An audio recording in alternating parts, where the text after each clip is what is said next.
The rain hadn't stopped all morning, but Leo didn't seem to care.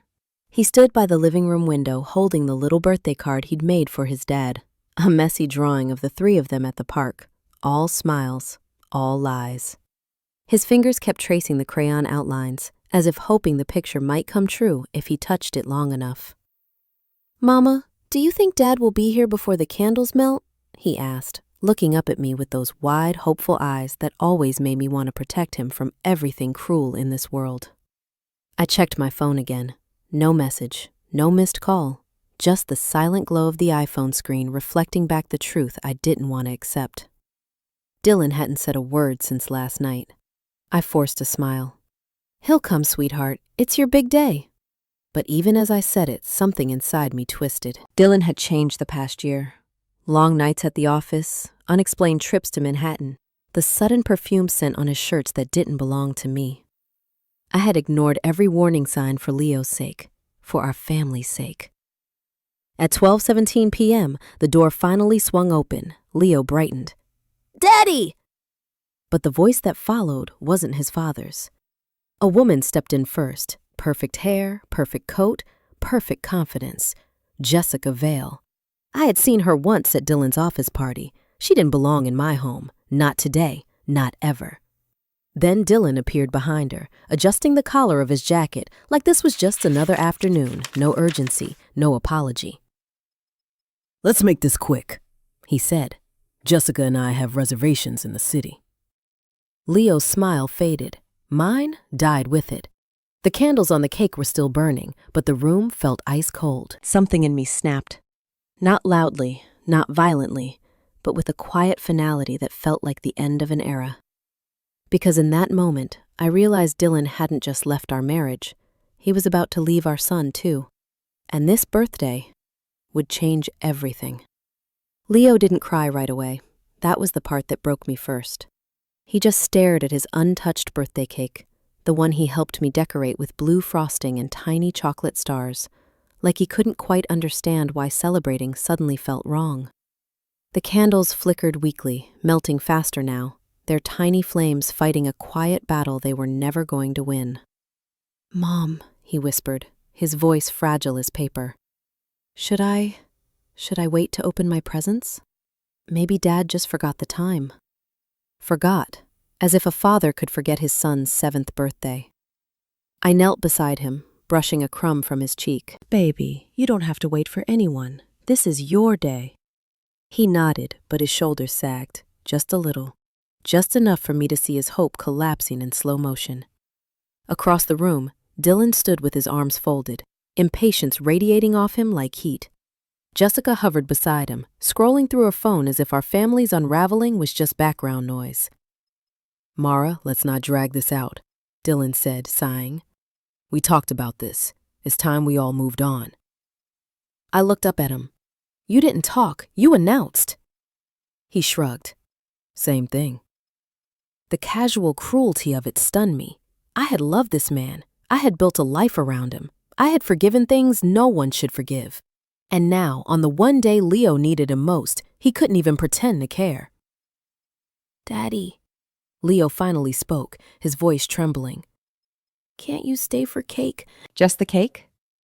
For a moment, one tiny, suspended moment, I thought Dylan might soften. His eyes flicked to Leo, then to Jessica, then back to Leo. Jessica's hand slid around his arm. That was the end of it. "No, buddy," Dylan replied. "We have plans. I'll make it up to you." But Leo didn't look convinced. He looked discarded. The candles burned down to stubs. No song, no laughter. Just the sound of Dylan's footsteps fading as he walked out the door with another woman, leaving our son behind like an afterthought. And as the door clicked shut, Leo finally broke. He buried his face in my shirt and sobbed, shaking so hard it rattled through my bones. I held him, swallowing my own heartbreak. Because in that moment, I knew something Dylan would learn too late. A child remembers everything. 2 days after the disastrous birthday, I forced myself to take Leo out. Anything to lift his spirits. anything to erase the image of Dylan walking out the door with Jessica. I told him we'd stop by his favorite bookstore near Fifth Avenue. Maybe get him a new Kindle sticker set. Maybe pretend the world wasn't crumbling. Leo held my hand tighter than usual as we stepped into the city. Manhattan pulsed with its usual energy. Street vendors shouting, taxis honking, the distant hum of conversations rising between skyscrapers. Normally the noise annoyed me. Today it felt like a buffer, something loud enough to drown out the ache. "Mom, can we get hot chocolate later?" Leo asked softly. "Of course, sweetheart." I wanted to give him everything Dylan had just taken away. But fate, apparently, wasn't finished with us. As we turned the corner onto Fifth Avenue, I heard a familiar laugh. Too familiar. A laugh that once made me feel chosen, a laugh I now knew had been shared with someone else long before I realized it. I prayed it wasn't him. I prayed I was wrong. But life isn't that kind. There he was, Dylan, stepping out of a sleek black Mercedes S-Class, looking polished, important, free. And beside him, of course, was Jessica. Her hair perfect, her heels tapping confidently against the pavement as she looped her arm through his like she'd earned the right. Leo froze, then whispered, "Mom, is Dad on a date?" My stomach twisted. "Don't look, baby. Let's go this way." But we weren't fast enough. Jessica spotted us first. Her eyes gleamed, not with guilt, not with awkwardness, but with something far worse, satisfaction. She squeezed Dylan's arm and tilted her head as if enjoying the moment far too much. Dylan turned. His expression flickered, shock, annoyance, then cold neutrality. The kind you use for strangers. "Mara," he said stiffly. "Leo." Leo stepped forward, desperate hope lighting his face. "Dad, are you coming with us? We're going to the bookstore." Jessica smirked. Dylan hesitated, only a second, but enough for Leo to see. Enough to shatter him all over again. "Not today," Dylan said. "We have plans." Plans. Always plans, never us. Leo's lower lip trembled. And right there on Fifth Avenue, with the city swirling around us, my son learned the truth no child should ever learn at 7 years old. Sometimes the person you love chooses someone else, and chooses them right in front of you. Leo didn't speak right away. He just stood there on the crowded sidewalk while taxis and tourists rushed around us, his small hand slipping slightly from mine as his world tilted again. His eyes stayed locked on Dylan, his father, who was now checking his watch impatiently while Jessica whispered something into his ear. They looked like a polished couple stepping out of a luxury ad, not the reason a 7-year-old's heart was cracking open. "Mom," Leo finally said, barely audible over the chaos of Fifth Avenue. "Why didn't Dad wave at me?" I crouched down, trying to shield him from the scene behind us, but it was too late. He had seen everything. "Sweetheart," I whispered, "Dad is busy, that's all." Leo frowned. "Busy doing what? He saw me. I know he saw me." Before I could answer, Dylan stepped closer, hands in his pockets, expression flat. "Mara, you could have texted before coming into the city," he said, as if we'd inconvenienced him. "This is confusing for everyone." Confusing? The only confused person here was our son. "Dad?" Leo asked, voice cracking. "Why are you with her instead of us? Is it because I wasn't good yesterday? I waited for you. I waited so long." Jessica stiffened, clearly uncomfortable now that a child's pain was pointed directly at her. But Dylan didn't soften, not even 1 inch. "Leo," Dylan sighed, "you're overreacting. Adults make choices. You'll understand when you're older." Leo blinked hard, hurt flooding his face. "Do your choices mean you don't want to be my dad anymore?" The question hit like a punch to the chest. Dylan's jaw tightened. "Don't be dramatic." But the damage was done. A child doesn't hear explanations. He hears meaning. A tear finally slid down Leo's cheek. He wiped it quickly, embarrassed. I must have messed up. I must have done something wrong. That was it. Something inside me snapped, not quietly this time. I stood, pulling Leo gently behind me. Enough, Dylan. He's a child. Your child. Dylan opened his mouth to argue, but Jessica tugged his arm, whispering urgently. He followed her like a man who couldn't think for himself. Within seconds, they disappeared into the crowd, leaving Leo staring at the empty space where his father had stood. And softly, so softly I almost missed it, he whispered the sentence that broke me more than anything Dylan had ever done. Mom, if Dad doesn't want me anymore, can I stop wanting him too? The apartment was too quiet when we got home, an unnatural, heavy silence that clung to the walls like dust. Leo trudged inside without speaking, his little shoulders hunched, his shoes dragging across the floor. He didn't run to his toys, he didn't ask for hot chocolate, he didn't even look at me. He simply walked to the kitchen table, pulled out a crayon, and drew a stick figure with its hand reaching for another figure. Except the second figure was fading, barely outlined. That's Dad, he murmured. He keeps walking away. My throat tightened. No child should ever have to draw their own abandonment. I sat beside him quietly, letting the truth settle in the space between us. A truth Dylan had forced into our lives, careless and cruel. Minutes passed before Leo finally looked up at me. Mom, does having his last name mean I belong to him? The question stunned me. You belong to yourself, sweetheart, and to the people who love you. But Dad doesn't love me anymore. I reached for his hand, my voice shaking. Leo, his choices are not your fault.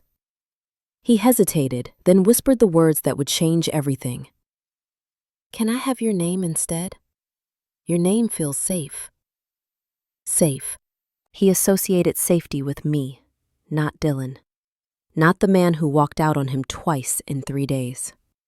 The decision formed in my chest like a quiet flame. Not revenge, not anger, just clarity. That night, while Leo slept curled against me, I opened my laptop and searched the legal process for a minor name change. The forms were long, the fees high, the steps overwhelming, but none of it mattered. I filled out every line with trembling resolve. When it asked for the new name, I typed it slowly, reverently. Leo Rivers. My name. My family's name. A name untouched by betrayal. As I printed the forms, the sound of the paper sliding out felt like a small victory in a war I never wanted to fight. I tucked the documents into a folder, placed it beside my bed, and whispered into the darkness. No more waiting for someone who keeps choosing to leave. What I didn't know, what I couldn't know, was that this single act of protection would unleash a storm Dylan never saw coming. Dylan showed up the next morning without warning. No call, no text. Just the violent slam of his fist against my front door. I had barely finished pouring cereal for Leo when the pounding started. Mara, open this door right now! His voice carried the kind of fury that used to make me shrink, but today, something inside me didn't bend anymore. Leo looked up at me, eyes wide. Mom, is Dad mad because of me? No, sweetheart, I said gently. Nothing you do will ever make him mad enough to leave. Except he already had. Twice. I opened the door just enough to step outside and close it behind me, blocking Leo's view. Dylan's face was red with rage. You changed his name? Without telling me? I crossed my arms. I filed the paperwork. It's not final yet. That's not the point, he snapped. You had no right. Then why didn't you act like a father who wanted that right? I shot back. That hit him hard, but not hard enough. You're unstable, he hissed. Dragging Leo around the city, poisoning him against me. Dylan, he saw you, I said, voice low. He saw you with her. You didn't even wave at him. He faltered for half a second, then recovered. That doesn't justify erasing me from his life. You erased yourself, I whispered. He just finally noticed. Dylan stepped closer, lowering his voice like he was reciting a threat disguised as reason. "Reverse the name change, or I'll fight for full custody. And trust me, Mara, you won't win." The old me would have believed him. The old me would have folded. But I thought of Leo whispering, "Your name feels safe." "No," I said simply. Dylan's jaw tightened. "Fine, then I'll make sure the court sees how unfit you really are." He turned on his heel, storming down the steps toward his car. His anger rolled behind him like a dark cloud. I watched him drive off, heart pounding, not from fear, but from something new, resolve. Because Dylan had no idea the storm he threatened me with was nothing compared to the one heading straight for him. And by the time it hit, he wouldn't have Jessica. He wouldn't have control. He wouldn't even have the life he believed was untouchable. He would have nothing, except consequences. 3 days after Dylan's meltdown, I got a call from Leo's school. He had thrown up during recess. Stress, the nurse said gently, the kind that builds slowly until a child's body can't hold it anymore. I rushed to pick him up, bundled him into a cab, and headed straight to his favorite children's clinic in Manhattan. But as we stepped into the lobby, Leo swayed, his little face paling. "Mom, my head hurts." Before I could react, he collapsed against me. Hey, I've got him," a deep voice said. Strong arms steadied us before we hit the floor. I looked up and saw a man in a charcoal coat, dark hair slightly windswept, eyes sharp but kind. He carried Leo as if he weighed nothing, guiding us toward the seating area. "Is he diabetic? Hypoglycemic?" the man asked quickly. No, he's just been under a lot of stress." My voice shook. "Thank you." He nodded. "Let's get him checked in. I know the staff here." Within minutes, a nurse rushed over, recognizing him immediately. "Mr. Hawkins, we'll take him right away." Hawkins. The name stirred something. Adrian Hawkins, billion-dollar founder of a financial analytics company headquartered on Park Avenue. I'd seen him once on a news feature Dylan watched obsessively. Men like Dylan worshipped men like him. He stayed until Leo was stable, sitting beside me in the quiet hallway outside the exam room. His presence felt steady, grounding, like a wall shielding us from everything collapsing behind us. "You're Mara, right?" he finally said. I stiffened. "Do I know you?" "Not directly," his eyes softened, "but I know who your husband is." A chill crept down my spine. "Ex-husband." Adrian exhaled, almost sympathetically. "Then you should know something. Dylan works for a firm my company partners with, and lately, there have been red flags. Financial inconsistencies, reports that don't add up." My heartbeat stumbled. "Are you saying he's in trouble?" Adrian hesitated, just long enough to confirm the truth. "I'm saying he's about to be." The hallway suddenly felt colder. Dylan threatened to take Leo. Dylan threatened to ruin me. But Adrian Hawkins, this quiet, powerful stranger, had just revealed the first crack in Dylan's perfect image. And for the first time in weeks, I felt something dangerously close to hope. Leo slept for hours after the doctor cleared him, exhaustion mixed with emotional overload. I sat at the foot of the clinic bed, watching his chest rise and fall, praying this nightmare phase of his childhood wouldn't shape the rest of his life. When I stepped out into the hallway, Adrian Hawkins was still there, leaning against the window, Manhattan skyline glowing behind him like a steel crown. He held a Mont Blanc pen between his fingers, tapping it lightly against his notebook, but his expression wasn't impatient. It was thoughtful. "You didn't have to stay," I said softly. He looked up. "I know, but you two shouldn't be alone right now." No one had said that to me in years, not sincerely. We walked toward the lobby together. I expected awkward silence, but Adrian spoke first. "You handled everything well today," he said. "Most people fall apart in situations like that." "Trust me," I exhaled. "I've fallen apart plenty. I'm just learning how to do it quietly." Something like sympathy flickered in his eyes. "If you ever need help navigating what's coming with Dylan, I can offer guidance. Nothing formal, just support. My guard shot up. Why? What's your angle? He smiled faintly. If I had an angle, you'd already know. I'm not Dylan. That landed harder than he probably intended. Before I could respond, my phone buzzed, an email notification from HR. My stomach dropped. Due to restructuring, your position will be dissolved effective next month. I stared at the screen, pulse pounding. First Dylan, then Leo's health scare, now this. Life wasn't just kicking me, it was stomping. Bad news? Adrian asked gently. I'm losing my job, I whispered. I don't know how I'm supposed to fight him in court now. Adrian's voice lowered. Then let me help you rebuild before you have to fight anything. I blinked. What do you mean? My company is expanding its data division. You have the skill set we need. If you're open to it, I can arrange an interview. No guarantees, but a real opportunity. It felt unreal, too generous, too perfectly timed. But his tone held no pity, only respect. Why would you do that for me? I asked. Adrian met my eyes steadily. Because you're not the one who should be losing right now. For the first time in weeks, the ground beneath me didn't feel like it was collapsing. Someone powerful believed I deserved better, and that changed everything.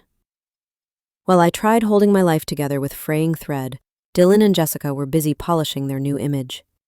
Photos of them started appearing online. Charity luncheons, rooftop bars, a gala preview at the Park Hyatt. Jessica always positioned herself so the camera caught Dylan looking at her like she was the best thing that had ever happened to him. But perfect masks crack fastest. And their cracks began showing long before Dylan realized he was bleeding. I first heard about it from an old coworker of his who bumped into me at a grocery store. She hesitated, then lowered her voice. Mara, I don't want to get involved, but something strange is happening at Dylan's office. Numbers aren't matching, reports disappearing, people whispering about audits. My pulse quickened. Adrian had warned me. Now someone unrelated was confirming it. Is Dylan in trouble? I asked carefully. She swallowed.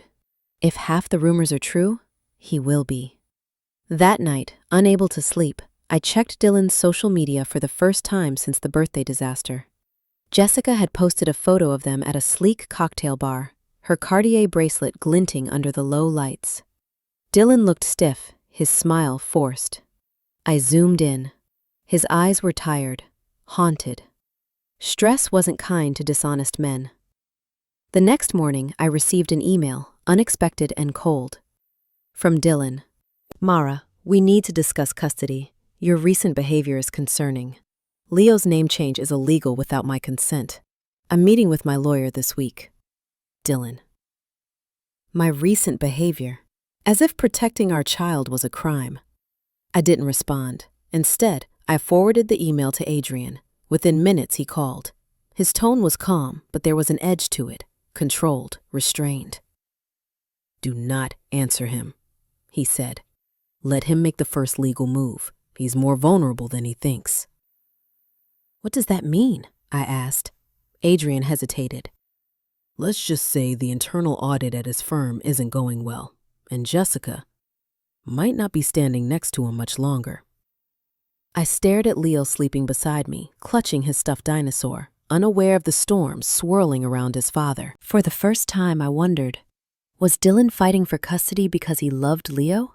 Or because he sensed his world slipping away and needed someone to anchor his image? Either way, his downfall had already begun. Leo had always been a quiet kid, gentle in the way he moved through the world. But after everything with Dylan, the silence in our home stopped feeling gentle. It felt heavy, like something settling over us that neither of us knew how to lift. That evening, I was folding laundry when I heard a faint rustling from Leo's room. Not the normal kind, something slower, labored. I walked down the hallway and pushed the door open just enough to peek inside. He was sitting on the floor, knees pulled to his chest, his Kindle lying beside him. He wasn't reading, he wasn't drawing. He was staring at a piece of paper in his lap. It was the birthday picture he'd drawn for Dylan, creased now, edges worn. The crayon outlines of our family looked blurred, like even the drawing knew it didn't match reality anymore. "Leo?" I said softly. He didn't look up. "I tried really hard to be good," he whispered, "but he still left." My breath caught. I sat beside him slowly, careful not to crowd him. "Sweetheart, you didn't do anything wrong. Not one thing." He finally looked up, tears gathering but not falling yet. "Then why doesn't he want me?" It was a question no mother should ever have to answer, the kind that slices your heart clean in half. I pulled him into my arms. He resisted at first, like he didn't think he deserved comfort, then melted into me, shaking. "I heard Dad talking on the phone," he said, voice muffled against my shirt. "He said, I can't deal with that kid right now." I felt the world tilt. Dylan had said many cruel things before, but saying that about his own son, his gentle, hopeful little boy, was a new kind of low. Leo pulled back, eyes red. "Mom, if he doesn't want to be my dad, does that mean I should stop trying to make him love me?" I cupped his face, forcing him to meet my eyes. "No. What you should stop is blaming yourself for someone else's choices." A tear slipped down his cheek, the first, then another. And then he whispered the sentence that would decide everything for me, every fight, every court battle, every sleepless night ahead. "Mom, can I stay yours forever?" I held him tighter, making a silent promise Dylan would never be strong enough to break. The next morning, I woke to a string of messages from an unknown number. At first, I thought it might be Dylan, another demand, another threat. But when I opened them, my stomach tightened. The messages weren't from Dylan. They were from someone inside his company. A woman named Lena, an assistant accountant. "You don't know me, but you need to be aware of what's happening. Dylan has been altering quarterly numbers. If this surfaces, he might try to blame you, since some accounts are under your name." I gripped the phone until my fingers went numb. This was worse than I feared. Before I could reply, another message came through. He didn't work alone. Jessica submitted the falsified reports. My breath stopped. Jessica wasn't just the mistress, she was the accomplice. Or maybe, something else entirely. I forwarded everything to Adrian. Within minutes, he called. "Don't panic," he said calmly. "I've suspected this. Jessica has been feeding information to multiple departments. He's burning bridges without knowing it." "Why would she do that?" Adrian paused. "Because she's not loyal to him. She's loyal to her ambition. When a ship starts sinking, people like her don't try to patch the holes. They drill new ones to speed it up and swim off first." I pressed a hand to my forehead. "If this goes public, Dylan will drag me into it." "That's why you need protection," Adrian said. "And not just legally, you need leverage." "Leverage?" "That accountant, Lena. Ask her for proof. Documents, emails, anything that shows Dylan orchestrated this. If he tries to take Leo, we'll make sure the court knows exactly what kind of man he is." It felt dangerous, but so was doing nothing. That evening, after putting Leo to bed, I messaged Lena. She responded instantly, as if she had been waiting. Then she sent a single PDF file titled valetransferlogs.pdf. My heart pounded as I opened it. It showed Jessica logging into the financial portal using Dylan's credentials over a dozen times.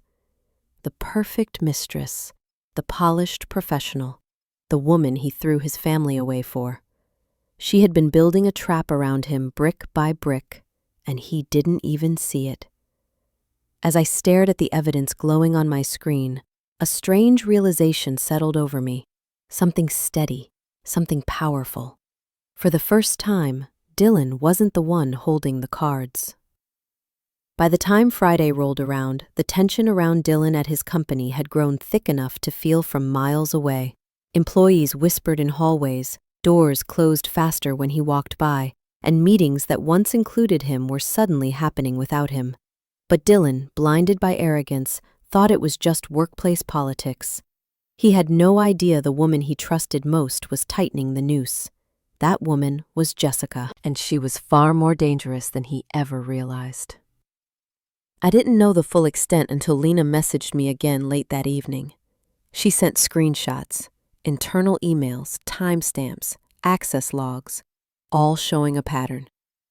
Jessica had set Dylan up from the very beginning. According to Lena, Jessica had been feeding evidence of Dylan's misconduct directly to an internal auditor. But she didn't stop there. She'd also been quietly forwarding the same files to the SEC, the Securities and Exchange Commission. If they acted on those reports, Dylan wouldn't just lose his job, he could face criminal charges. It was almost too much to take in. I had thought Jessica was simply a selfish mistress, chasing attention and status. But she wasn't just ambitious, she was calculating, strategic, and Dylan was the perfect pawn. Confident, reckless, easy to manipulate. Adrian called as soon as he saw the latest documents. "This is bigger than I expected," he said. Jessica was never with him for love.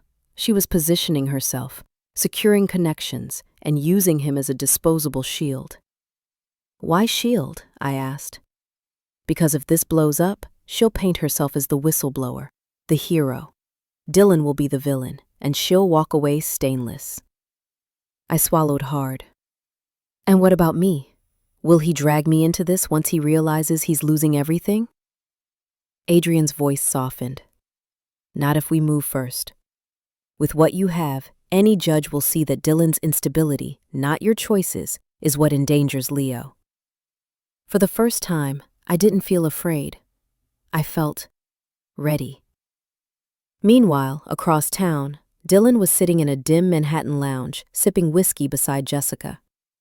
He didn't notice how she angled her body away from him, how she checked her phone with a secretive smile. He didn't see the trap he was already standing in. He didn't know she had already chosen her next target. And he certainly didn't know that the two people he had thrown away, Leo and me, were becoming stronger than ever. Stress has a strange way of sneaking up on you, quiet at first, then crushing all at once. For weeks, I'd been moving on adrenaline, protecting Leo, collecting evidence, dodging Dylan's threats, trying to stay upright. But the human body has limits. Mine arrived on a Tuesday evening. I had just tucked Leo into bed. He'd been having nightmares again, waking up crying, asking if Dylan would come take him away. Every time he asked, a new crack opened in me. I promised him he was safe, even on nights I barely believed it myself. When I stepped into the kitchen afterward, the room spun, not a little sway, no, a full collapse of gravity. My hands shook so violently I dropped the glass I was holding. It shattered across the tile, but the sound felt distant, dull. I gripped the counter, breathing hard. Not now, please, not now. But the world kept tilting. My heart raced, my chest tightened, and suddenly air felt miles away. I was sliding toward the floor when a pair of arms caught me, strong, steady, familiar. "Mara, hey, look at me," Adrian said, kneeling beside me. "You're shaking. How long has this been happening?" I tried to speak, but the words tangled. I'm fine, just tired." He shook his head. "This isn't tired. This is your body saying it needs help." My vision blurred. "I can't afford to fall apart, not now." He lifted my chin gently, forcing me to meet his eyes. Calm, unwavering, the kind that made you feel seen and safe all at once. "You don't have to be invincible," he said quietly. "You just have to be human. Leo needs you whole, not running on fumes." Something inside me cracked open, not from pain this time, but from the realization that someone cared, truly cared. Adrian helped me to the couch, wrapped a blanket around me, and handed me warm tea he'd somehow made without making a sound. Then he placed a paperback beside me, Atomic Habits, its pages marked with sticky notes. "This isn't a solution," he said softly. "It's a start." I felt tears slip down my cheeks, slow, quiet, cleansing. "Why are you doing this?" I whispered. He didn't hesitate. "Because someone should have done it for you a long time ago." And for the first time in months, I let myself rest. By the end of the week, the quiet rumors swirling around Dylan hardened into something heavier, something with consequences. People from his firm began calling employees into private discussions. Some walked out pale, others tight-lipped. And although Dylan still strutted around like nothing could touch him, Manhattan had already begun to whisper his downfall. I wouldn't have known how bad it was if Adrian hadn't shown up at my door that Saturday morning with 2 coffees and an expression too serious to ignore. "We need to talk," he said as soon as I opened the door. My stomach tightened. "About Leo?" "No," he said. "About Dylan." We sat at my small dining table, mine chipped, his suit flawless, and Adrian pulled a folded document from his jacket. He didn't slide it toward me immediately. Instead, he studied my face, as if deciding how much truth I could take. "The internal audit is done," he said, "and it's bad. Very bad." I swallowed. "How bad?" He manipulated revenue forecasts and redirected funds through accounts tied to personal travel, bonuses, and executive gifts. He paused. "Some of those accounts list your name, Mara. Not as an accomplice, you weren't involved, but legally, you need to protect yourself." My pulse hammered. He used my name? Repeatedly. The room spun for a second, not from shock this time, but from the realization that Dylan had risked my future without hesitation just to make himself look untouchable. Adrian leaned forward. "I've already assigned a legal advisor to help you. Quietly, discreetly. You won't go down with him." I stared at him, overwhelmed. "I don't know how to repay you for all this." He shook his head. "I'm not helping you to be repaid." His voice softened. "I'm helping you because Dylan finally pushed too far, and because you shouldn't have to fight this alone." In that moment, something shifted between us, quiet but unmistakable. Not romantic, not yet, but trust. Real trust. Across town, at that exact hour, Dylan walked into a boardroom expecting applause for a pitch he'd prepared. Instead, he was met by silence, and a table full of printed evidence. He didn't know it yet, but his throne had already crumbled, and the woman he tried to break was slowly rising. The custody hearing wasn't supposed to happen for another month, but Dylan pushed for an emergency meeting, claiming I was emotionally unstable and manipulating Leo. Classic projection. The judge scheduled a preliminary conference to hear both sides, nothing more. But for Dylan, this was his stage. He arrived in the tailored navy suit, Jessica glued to his side like a shiny accessory. Leo and I sat on the opposite end of the hallway outside the courtroom. He squeezed my hand so tightly my fingers numbed, but I didn't let go. "It's okay, sweetheart," I whispered. "We're just talking today. You don't have to say anything." But life has a cruel way of giving children the microphone, at the exact moment adults try to hide the truth. When the judge stepped out to call us in, Dylan marched forward first. "Your Honor, I want to make something clear. My son is being heavily influenced by his mother's emotional instability." He didn't get to finish. Leo stepped out from behind me, voice trembling but loud enough to echo through the corridor. "That's not true." The judge blinked, surprised. "Young man, what would you like to say?" I shook my head gently, but Leo lifted his chin with a bravery I didn't recognize. Bravery he must have found somewhere inside the cracks Dylan left behind. "My mom doesn't say bad things about Dad," he said. I hear him." "Hear me what?" Dylan snapped, jaw tightening. Leo swallowed hard. "You said you couldn't deal with me, that you had better things to do," his voice cracked. "And you didn't come to my birthday. You didn't stay for cake." Silence. Thick, uncomfortable silence. The judge's eyes shifted to Dylan. "Mr. Henley, is this true?" Dylan scoffed. "He's exaggerating. He's 7. He doesn't understand what he hears." "I understand enough," Leo whispered. "You didn't want us anymore." My heart broke and mended in the same breath. Dylan's confidence faltered. The judge noticed. Everyone noticed. Even Jessica stepped slightly away from him, sensing the shift. The judge cleared his throat. Given this emotional context, I'm inclined to maintain the current custody arrangement until further review. Mr. Henley, your priorities raise concerns. Leo's small hand slipped back into mine, warm and shaking, but proud. And right there in that sterile courthouse hallway, I realized something powerful. My son wasn't broken. He was brave. Braver than the man who abandoned him. The courthouse echo still clung to me long after we got home. Leo's trembling voice, the judge's disapproval, Dylan's mask finally slipping. But something had shifted inside me too. For the first time in years, I didn't feel small. I didn't feel afraid. I felt steady, grounded, ready.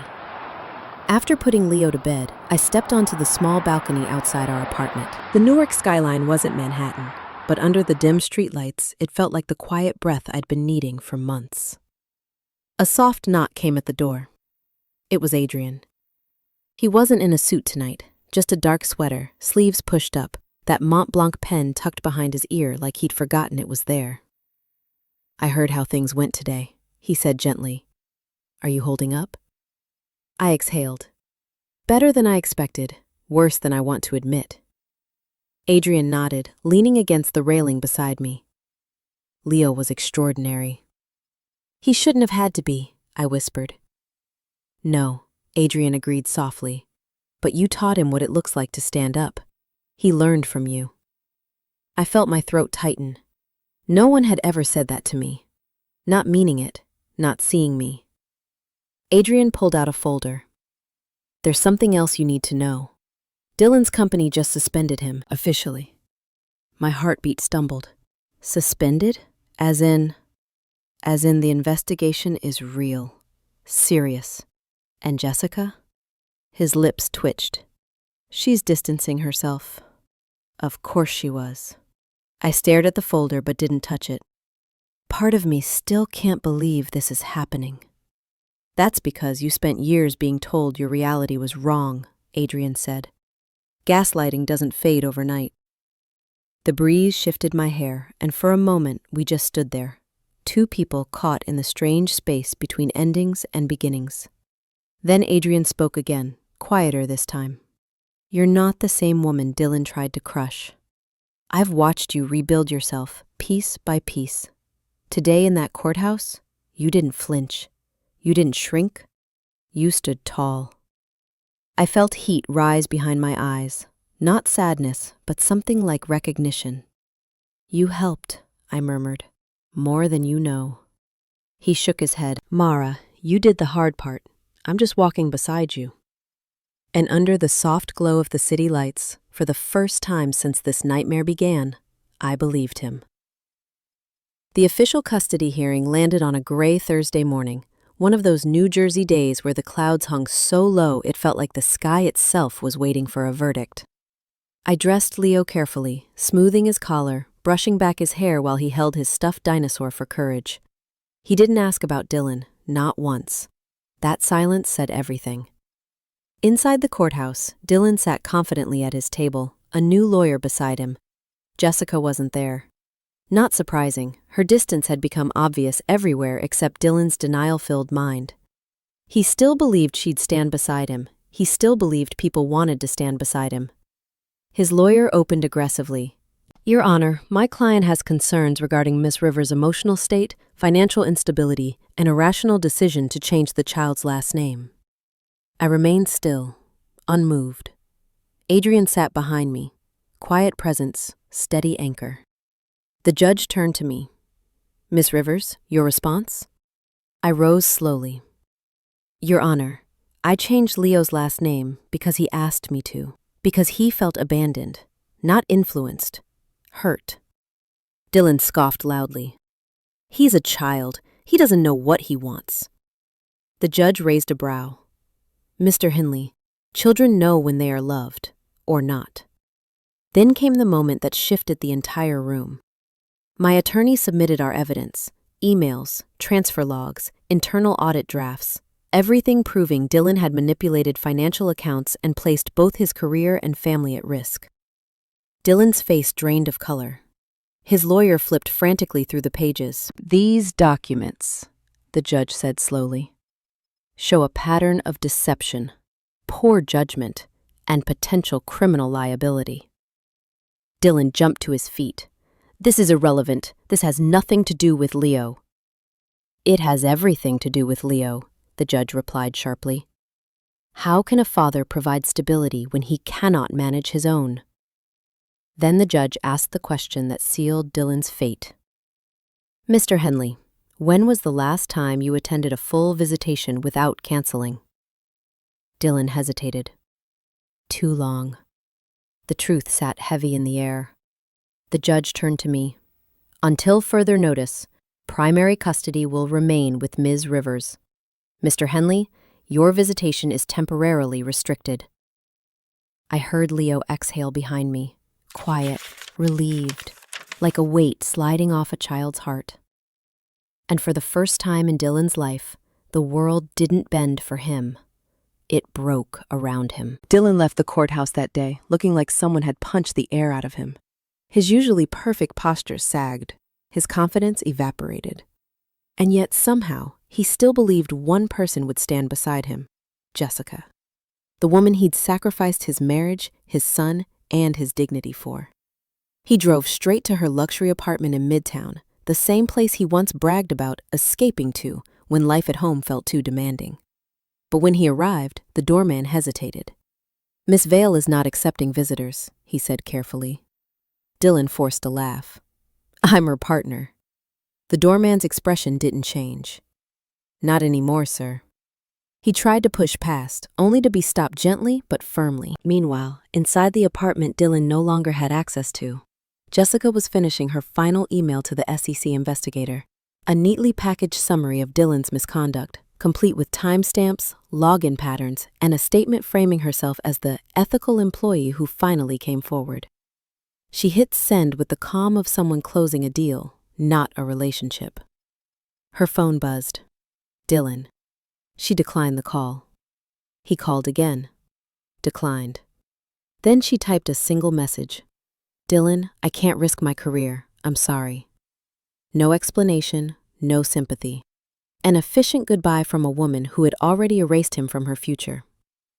Across the city, Dylan sat in his car, staring at the message like it was written in a language he didn't understand. The man who once believed he could replace anyone, outrun consequences, manipulate outcomes, was suddenly replaceable. Disposable. Left behind. The irony tasted bitter, even from a distance. Later that night, I got a call. Not from Adrian, not from Lena, but from an unknown number. When I answered, a shaky voice spoke. "Mara, it's Dylan." I froze. "What do you want?" A long silence, then. "She left me." I didn't respond. Not with comfort, not with cruelty. There was nothing left to give him. He inhaled sharply, unsteady. I don't know what to do." For a moment, I almost felt sorry for him. Almost. Then I remembered Leo's tears, his drawings, his nightmares. "Dylan," I said quietly, "for the first time, you're living the life you built. Maybe now you can finally see what you destroyed." He didn't reply. He didn't need to. Because a man who abandons his family to chase a fantasy should never be surprised when the fantasy abandons him back. 2 weeks after the courthouse hearing, my life felt strangely quiet, like the storm had finally passed, leaving behind a kind of fragile sunlight. Dylan's suspension became official. His name vanished from the company website, and rumors about a federal investigation were no longer whispers, they were headlines. But while Dylan spiraled, something entirely different was happening in my world. I was rebuilding, not perfectly, not instantly, but piece by piece, like a life finally able to breathe again. It started with a phone call from Adrian. "Are you sitting down?" he asked. I laughed softly. "Should I be worried?" "Not this time," he said. "You got the job." For a moment I didn't speak, couldn't. My throat tightened as relief, pure, overwhelming relief, washed through me. A stable income, a fresh start. A chance to give Leo the stability he deserved. Adrian, I don't know what to say. Say you'll celebrate, tonight, with Leo. I heard warmth in his voice, gentle but certain, the kind that made a person feel seen rather than saved.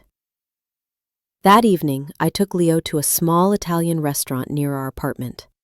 Nothing fancy, but cozy enough to feel special. He twirled pasta around his fork, swinging his legs under the table. "Mom," he said with a grin, "does this mean we're going to be okay now?" "Yes," I said, brushing his hair back. "We're going to be more than okay." And I meant it. Just as our desserts arrived, my phone buzzed. A text from Adrian. "Step outside for a moment." Confused, I excused myself and walked out to the sidewalk. The evening breeze carried the faint scent of wood-fired pizza and city pavement warming under streetlights. Then I saw him, Adrian, leaning against a black Mercedes, not dressed for business, not carrying his Mont Blanc pin, but looking simply human. He smiled.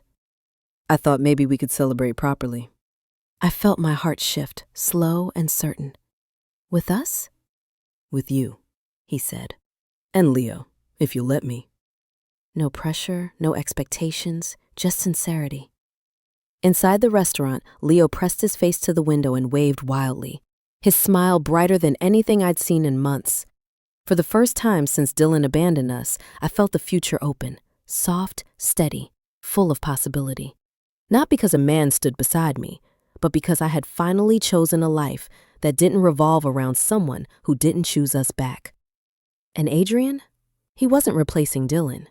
He was walking toward us, slowly, respectfully, without asking for anything except a chance. Spring arrived quietly that year. Soft breezes, pale sunlight, the kind of gentle warmth that feels like forgiveness. For the first time in what felt like a lifetime, our home didn't echo with fear or uncertainty. Leo laughed more, slept through the night, drew pictures of us, not broken stick figures, not fading silhouettes, but bright colors and solid lines. A real family forming again, piece by piece. Dylan's downfall became public 2 weeks later. The SEC report was released. His company formally terminated him. Multiple charges were filed. I didn't celebrate his destruction, but I also didn't cry for him. Actions have consequences, and Dylan had written his own ending long before Jessica sent her final email. One morning, while Leo played with his dinosaur toys on the living room floor, I received an envelope from the court. My hands shook as I opened it. Inside was the official approval. Leo Rivers, legally, permanently, beautifully ours. No more tether to the man who abandoned him. No more last name that carried hurt. Just a new beginning carved into law. When I told Leo, he grinned so wide it nearly split his cheeks. "So I'm really your name now?" "You always were," I whispered, pulling him close. "This just makes it official." That evening, Adrian invited us to a small celebration at the River Cafe overlooking the Manhattan skyline. Not extravagant, warm, intimate, glowing with soft lights and the hum of quiet conversation. Leo pressed his face against the glass windows, marveling at the city lights dancing on the water. "Mom, it looks like magic." "It is," Adrian said gently behind him. "New York likes new beginnings." I turned toward him. He wasn't dressed like a CEO tonight. No polished armor, no corporate distance. Just a man looking at me like he saw every battle I had survived, and every future I could still claim. He took my hand, not demanding, not rushing, just offering. "Mara, I don't want to replace anything you've lost. I just want to build something with you, slow, steady, real, with both of you." For the first time in years, I didn't doubt, didn't fear, didn't flinch. Because love shouldn't feel like walking on glass. It should feel like this, soft, certain, earned. Leo looked up at us, smiling. "Mom, are we a family now?" I squeezed Adrian's hand. "Yes, sweetheart," I said, voice steady with truth. "We finally are." And in that moment, the past stopped hurting, the future started glowing, and our new life, free, strong, deserved, truly began. So, our story comes to an end. And if you're still here, my beautiful friends, it means something in this journey touched your heart in a way you maybe didn't expect. Maybe it reminded you of your own strength, or of a moment when life felt heavier than you could carry. But here's what this story truly teaches us. You can be broken and still rise. You can be betrayed and still love again.